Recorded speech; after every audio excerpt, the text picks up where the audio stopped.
je suis sœur Louise de Marillac aux Essarts, à la communauté proche de Rouen.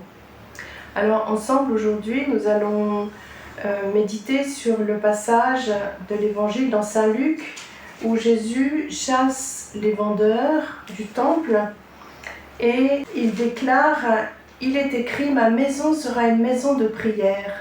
Or vous en avez fait une caverne de bandits. » Alors, c'est ce verset qui m'a le plus frappée, c'est de voir que Jésus entre dans un lieu qu'il connaissait déjà, donc il avait déjà connaissance de ce qui s'y passait, mais aujourd'hui, Jésus prend l'initiative de chasser les vendeurs du temple. Et il dit lui-même comment il les voit comme, il voit le temple à ce moment-là comme une caverne de bandits.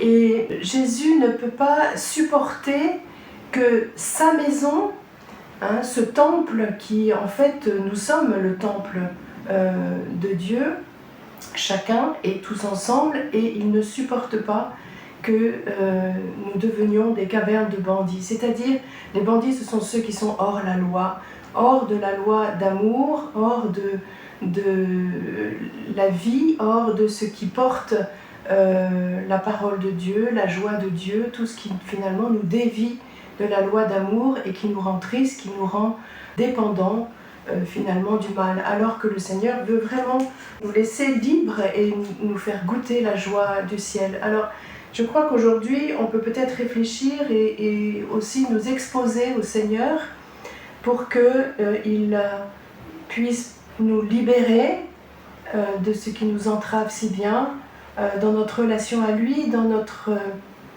prière, dans notre réponse à notre vocation. Voilà, c'est la première chose à demander, c'est cette disponibilité de cœur. Et la deuxième, eh bien, je crois que c'est la grâce de demander l'Esprit Saint, l'Esprit de prière. Dans le psaume 50, « Seigneur, ne me reprends pas ton Esprit Saint, rends-moi la joie d'être sauvé. » Et nous sommes faits pour la joie, nous sommes faits pour le bonheur. Satan sait cet enjeu, il en connaît la grandeur, la beauté, et il veut que nous rations ce but de bonheur et de joie. Alors que le Seigneur, lui, veut vraiment nous libérer pour que nous puissions être libres et devenir cette maison de prière pour toutes les nations. Un véritable apostolat de prière. Parce que la prière fait des miracles dans nos vies, mais aussi dans le monde. Et le monde a réellement besoin de prière.